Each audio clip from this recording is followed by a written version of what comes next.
ఓం సాయిరామ్. సమర్థ సద్గురు సాయినాథ్ మహారాజుకి జై. సాయి భక్తులందరికీ నమస్కారం అండి. మన బాబాగారి దయ వల్ల మనందరం బాగుండాలి, సంతోషంగా ఉండాలి అని చెప్పి మనస్ఫూర్తిగా కోరుకుంటూ ఈ రోజుటి వీడియో స్టార్ట్ చేస్తున్నాను ఫ్రెండ్స్. ఇక ఈరోజు వీడియోలో బిడ్డ, ఈ రోజుతో నీ కష్టాలకు ముగింపు పలకబోతున్నాను. ఒక్కసారి విని చూడు. ఈ రాత్రితోనే నీ కష్టాలన్నీ కూడా పూర్తిగా తీరిపోయి, ఇది నీవు ఒంటరిగా మాత్రమే వినాల్సినటువంటి సందేశం అమ్మా. నువ్వు ఒంటరిగా వింటేనే నీకు ఈ సందేశం అనేది పూర్తిగా అర్థమవుతుంది బిడ్డ అని చెప్పి బాబాగారు అయితే మన కోసం ఒక మంచి సందేశాన్ని అయితే తీసుకొచ్చేసారండి. ఆ సందేశం ఏంటి, ఆ సందేశం రూపంలో బాబాగారు మనతో ఏం చెప్పబోతున్నారో వినే ముందుగా మన ఛానల్ని కనుక కొత్తగా ఎవరైనా చూస్తూ ఉన్నట్లయితే ప్లీజ్ సబ్స్క్రైబ్ చేసుకోండి ఫ్రెండ్స్. వీడియో నచ్చితే కనుక లైక్ చేసి సపోర్ట్ చేయండి. ఇక వీడియోలోకి వెళ్ళబోయే ముందుగా మనకు తెలిసిన గురువుగారండి, షిరిడి సాయిబాబా ఆశీస్సులతో జ్యోతిష్యం చెప్తున్నారు గురూజీ సుబ్రహ్మణ్యం రాజు గారు. నెంబర్ 1 వశీకరణ స్పెషలిస్ట్. వీరి మొబైల్ నెంబర్ 9908224144. ఎలాంటి ప్రాబ్లం ఉన్నా సరే కేవలం ఫోన్ ద్వారా పూజలు చేసి పరిష్కరించేస్తారు. నేరుగా వెళ్లాల్సిన పని లేదు, పర్సనల్గా మీట్ అవ్వాల్సిన అవసరం కూడా లేదు. ఉన్న చోటనే కదలకుండా, మూడో కంటికి తెలియకుండా మీ మొండి సమస్యలను సైతం మీరు పరిష్కరించుకోవచ్చు. ప్రేమ, పెళ్లి, ఉద్యోగం, రాజకీయం, విదేశీ ప్రయాణం, ధనం నిలకడగా లేకపోవటం, భార్యాభర్తల మధ్య గొడవలు, ఆస్తి తగాదాలు, అప్పుల బాధలు, స్త్రీలు పురుషులు ఎటువంటి గుప్త సమస్యలున్నా సరే నెంబర్ 1 వశీకరణ స్పెషలిస్ట్. మీ మీద, మీ ఇంటి మీద చెడు ప్రయోగం జరిగినా, చేసి ఉన్నా కూడా నరదృష్టి, నరగోష్ట, సంతాన సమస్యలు, భార్యాభర్తల మధ్య, లవర్స్ మధ్య అనుమానాలున్నా, అపార్థాలున్నా, థర్డ్ పర్సన్ ఉన్నా సరే, అత్తాకోడళ్ళ మధ్య సఖ్యత లేకపోయినా ప్రతి ఒక్క ప్రాబ్లంకి చక్కటి సొల్యూషన్ ఇస్తున్నారండి. మీ వివరాలన్నీ కూడా సేఫ్ అండ్ సెక్యూర్గా ఉంచుతారు. మీకే కాదు, దేశ విదేశాల్లో ఉన్నవారు ఎలాంటి ప్రాబ్లమ్స్నైనా సరే పరిష్కరించుకుంటున్నారు. ఎంతోమంది విదేశాల్లో ఉన్నటువంటి వారు, దిక్కుతోచని పరిస్థితుల్లో అయోమయ స్థితిలో ఉన్నవారు ఇప్పుడు గురువుగారికి కాల్ చేసి వాళ్ళ ప్రాబ్లమ్స్ని సాల్వ్ చేసుకొని ఈరోజు హ్యాపీగా లైఫ్ లీడ్ చేస్తూ చాలా సంతోషంగా ఉన్నారు. కాబట్టే స్క్రీన్ మీద ఉన్నటువంటి నెంబర్కి ఒక్కసారి కాల్ చేయండి. మీ ప్రాబ్లంని గురువుగారితో పంచుకోండి. ఖచ్చితంగా గురువుగారు మీ ప్రాబ్లంకి సొల్యూషన్ చూపిస్తారు. ఇక వీడియోలోకి వచ్చేస్తే బిడ్డ, నీ కష్టాలన్నీ కూడా ఈ రోజుతో ముగింపు పలకబోతున్నానమ్మా. ఖచ్చితంగా ఈ రాత్రికే నీకు ఆ సందేశం అనేది వింటాం. బాబా, నాకు ఈ కష్టం వచ్చింది, బాబా నాకు ఈ సమస్య ఉంది, బాబా నన్ను మీరు ఈ మాటలు, నా మాటలు వింటున్నారా? బాబా, నేను బయటికి వెళ్తే నా విలువ అనేదే నాకు దొరకట్లేదు, ఒంటరిగా ఉంటున్నాను బాబా, ఏకాంతాన్ని అనుభవిస్తున్నాను, ఒంటరితనాన్ని నేను చవి చూస్తున్నాను బాబా, నాకెవ్వరూ లేరు, నేను ఒక్కదాన్నే ఒంటరినైపోయాను, నాకు రెస్పెక్ట్ అనేది ఇవ్వట్లేదు, సమాజంలో నాకు ఎవ్వరూ కూడా ఒక మనిషి లెక్క కూడా నన్ను చూడట్లేదు బాబా అని చెప్పి కుమిలిపోతూ, అందరూ ఉన్నా కూడా ఎవ్వరి ప్రేమ నాకు దొరకట్లేదు, నేను ఒక అభాగ్యురాలిగా బ్రతుకుతున్నాను.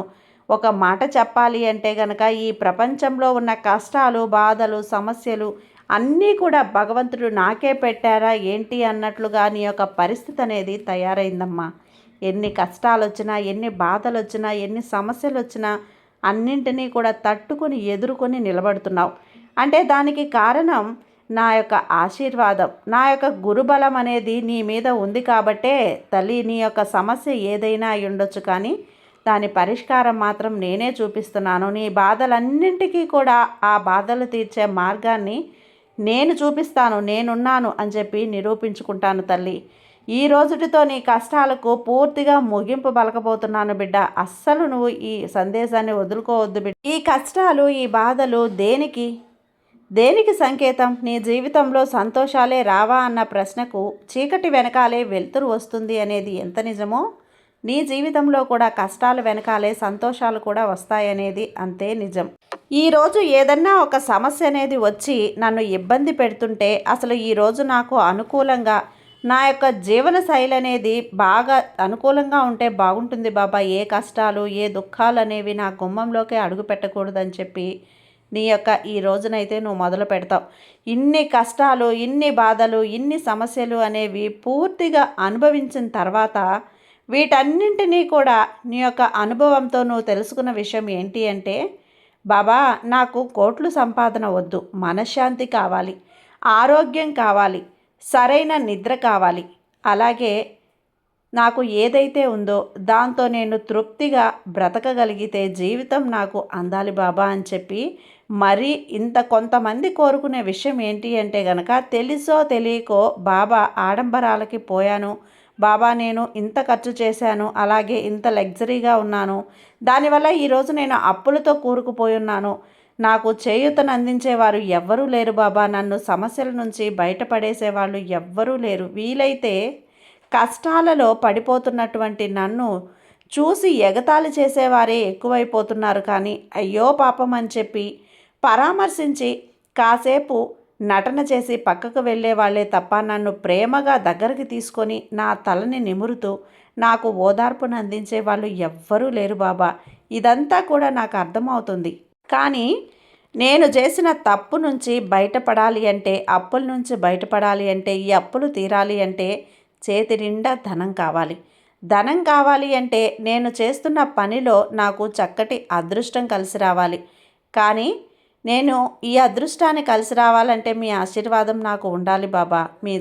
నేను జీవితాన్ని మంచిగా మొదలు పెడతాను. మరికొంతమంది నాకు ఎన్నో ఆనందాలు, సంతోషాలు నా చుట్టుపక్కల ఉన్నా కానీ వేటిని కూడా మనస్ఫూర్తిగా ఆస్వాదించలేకపోతున్నాను. నా మనసు ఎప్పుడూ కూడా ఏదో కోల్పోయినట్లుగా, ఏదో నా నుంచి దూరం అయిపోయినట్లుగా, అసలు నేను బాధల కోసమే పుట్టానా, ఇప్పుడు ఈ సమయంలో నేను నవ్వుతున్నాను, దీనికి నేను అర్హురాలినే, అసలు నేను ఈ సమయంలో ఖర్చు అనేది నేను పెట్టడానికి కారణం సరైన సమయమేనా, అసలు ఏం జరుగుతోందో కూడా అర్థం కావట్లేదు లాంటి స్థితిలో గందరగోళంలో ఉన్నాను.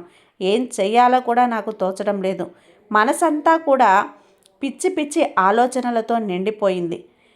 నేను గతంలో ఎలా ఉన్నానో అలాంటి నాకు నేను రావాలి అని చెప్పి, కావాలి అని చెప్పి కోరుకునేవారు మరి కొంతమంది ఉంటారు. ఇలా వారి యొక్క అవసరాలను బట్టి మానసికమైన సంతోషాన్ని, ఆనందాన్ని వెతుక్కునే వాళ్ళే నా భక్తులలో ఎక్కువగా ఉంటారు తల్లి. అయితే మీరు కోట్లు అడగడం లేదు, అలాగే లక్షల సంపాదన కూడా నాకు ప్రతిరోజు దక్కాలి అని చెప్పి మితిమీరిన ఆశను కూడా మీరు కోరుకోవటం లేదు. నా భక్తుడు ఎప్పుడైనా కానీ ఉన్నదాంతో తృప్తిగా బ్రతకాలి, ఎవరి మనసుని కూడా బాధ పెట్టకూడదు, ఎవరూ కూడా నా యొక్క మాటల వల్ల కానీ చేతల వల్ల కానీ ఎప్పుడూ కూడా బాధపడకూడదు, కన్నీరు పెట్టకూడదు అనే విధంగానే ఆలోచిస్తున్నారు తప్పితే, బిడ్డ నీ యొక్క మానసిక స్థితిని నేను సరిగ్గా అర్థం చేసుకున్నాను కాబట్టే చెప్తున్నాను. అయితే ఇప్పుడు నీ జీవితంలో ఒక భారీ మలుపు అనేది రాబోతుంది తల్లి. ఈ యొక్క భారీ మలుపు అనేది నేను ఎందుకు అంటున్నాను అంటే, ఇప్పుడు నీ యొక్క జీవితంలో ఇప్పటి వరకు కూడా జరిగింది ఒక ఎత్తు అయితే, ఇప్పటి నుంచి జరగబోయేది ఒక ఎత్తు.